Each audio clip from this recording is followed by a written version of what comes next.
পশ্চিম মেদিনীপুর জেলাতে বাড়িতে গিয়ে ভোট গ্রহণ শুরু হয়ে গেল শুক্রবার থেকে। একাধিক প্রস্তুতি নিয়ে এই ভোট গ্রহণ করা হয়েছে। শুক্রবার সকাল থেকেই বাড়িতে ভোটের ক্ষেত্রেও ব্যবহার করা হয়েছে কেন্দ্রীয় বাহিনী, ছিল রাজ্য পুলিশও।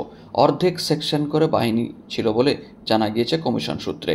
এবার লোকসভা ভোটে ভোট ফ্রম হোমের ব্যবস্থা করেছে নির্বাচন কমিশন। এই ব্যবস্থা করা হয়েছে 85 বছরের বেশি বয়সী ও শারীরিকভাবে অক্ষম ভোটারদের জন্য। নির্বাচন কমিশনের নিয়ম অনুযায়ী এমন ভোটারেরা চাইলে এবার বাড়িতে থেকেই ভোট দিতে পারবেন। এই জেলায় 2 আসনে ভোট রয়েছে ষষ্ঠ দফায় 25 মে। ইচ্ছুক 85 বছরের বেশি বয়সী কিংবা শারীরিকভাবে অক্ষম ভোটারের বাড়িতে ভোট নিতে ভোটকর্মীদের দল যাচ্ছে। কারা ইচ্ছুক, ইতিমধ্যে সেই তালিকা তৈরি হয়ে গিয়েছিল।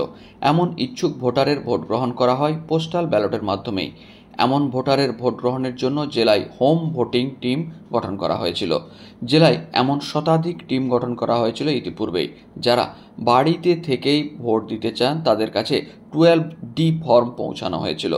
85 বছরের বেশি বয়সী কিংবা বিশেষভাবে সক্ষম ভোটারের কেউ যদি বাড়িতে ভোট দিতে না চান, তিনি যদি ভোট কেন্দ্রে গিয়েই তার ভোটাধিকার প্রয়োগ করতে চান, তবে সেক্ষেত্রে তার যাতায়াতের বন্দোবস্ত করে দেয় কমিশন। তাদের সুবিধার্থে ভোট কেন্দ্রে হুইল চেয়ারের ব্যবস্থাও রাখা হয়। জেলা প্রশাসনের আধিকারিকরা এদিন জানিয়েছেন, এদের জন্য বিশেষ ব্যবস্থা বরাবরই থাকে। কমিশনের নির্দেশিকা অনুযায়ী সমস্ত আয়োজন করা হয়েছিল। অন্যান্যবারের ভোটের থেকে একাধিক অভিজ্ঞতা নিয়ে এবার ভোট গ্রহণ পদ্ধতিতে নতুন বহু ব্যবস্থা নেওয়া হচ্ছে। কড়াকড়ি থাকছে বিভিন্ন বাহিনী মোতায়েনের ক্ষেত্রে। সব কিছু ঠিক থাকলে রাজ্যে ষষ্ঠ দফার ভোটে মোতায়েন থাকবে সব মিলিয়ে 919 কোম্পানি, শুধু ষষ্ঠ দফার জন্য।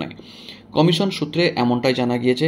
ষষ্ঠ দফার ভোট রয়েছে 25 মে। এই দফায় ভোট রয়েছে পশ্চিম মেদিনীপুর, পূর্ব মেদিনীপুর, ঝাড়গ্রাম, বাঁকুড়া, পুরুলিয়া জেলার আসনগুলিতে। প্রতি বুথেই থাকবে কেন্দ্রীয় বাহিনী। প্রতিটি বুথে অন্তত অর্ধেক সেকশন করে, অর্থাৎ 4 জন কেন্দ্রীয় বাহিনীর জওয়ান থাকবে। এক কোম্পানি বাহিনীতে সাধারণত 12 সেকশন থাকে। এক একটি সেকশনে 8 জন কেন্দ্রীয় বাহিনীর জওয়ান থাকে। ভোটের আগে রুট মার্চও হতে পারে আরও। সাধারণত এলাকায় রুট মার্চের জন্য কোম্পানি পিছু 9টি সেকশন অর্থাৎ 72 জন জওয়ানকে কাজে লাগানো হয়। রাজ্যের ষষ্ঠ দফার ভোটে মোতায়েন থাকবে সব মিলিয়ে 919 কোম্পানি কেন্দ্রীয় বাহিনী।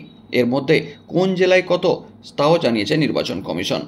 সবকিছু হিসেব মতো চললে 919 কোম্পানি কেন্দ্রীয় বাহিনীর মধ্যে বাঁকুড়ায় মোতায়েন হবে 178 কোম্পানি, ঝাড়গ্রাম জেলাতে থাকবে 133 কোম্পানি, পশ্চিম মেদিনীপুরে থাকবে 218 কোম্পানি, পূর্ব মেদিনীপুরে সবথেকে বেশি 237 কোম্পানি, পুরুলিয়ায় 137 কোম্পানি এবং পূর্ব বর্ধমানে 16 কোম্পানি।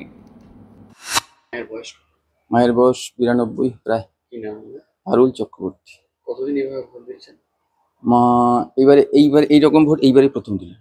আগেরবারে মানে 4-5টা বছর দিতে পারেন বয়সের কারণে। এইরকম ভোট এইবারে প্রথম। আয়োজনটা স্বস্তি খানিকটা অবশ্যই। হ্যাঁ, এর জন্য কত ছুটতে হলো নাকি যে এইভাবে নেওয়ানোর জন্য কখন আবেদন কি করতে? না না না, ওই যিনি এসেছিলেন উনি ফর্ম টর্ম ফিল আপ করে নিয়ে গিয়ে উনি সব কিছু দিয়ে গেছেন এবং টাইম টু টাইম ফোনে আমাকে এও রেখেছেন যে অমুক সময় আসবেন, অমুক সময় যাবো, অমুক সময় এই ফর্মটা দিয়ে আসবো। আয়োজন নিয়ে স্বস্তি একদম। কোন আমার নাম সমীর চক্রবর্তী।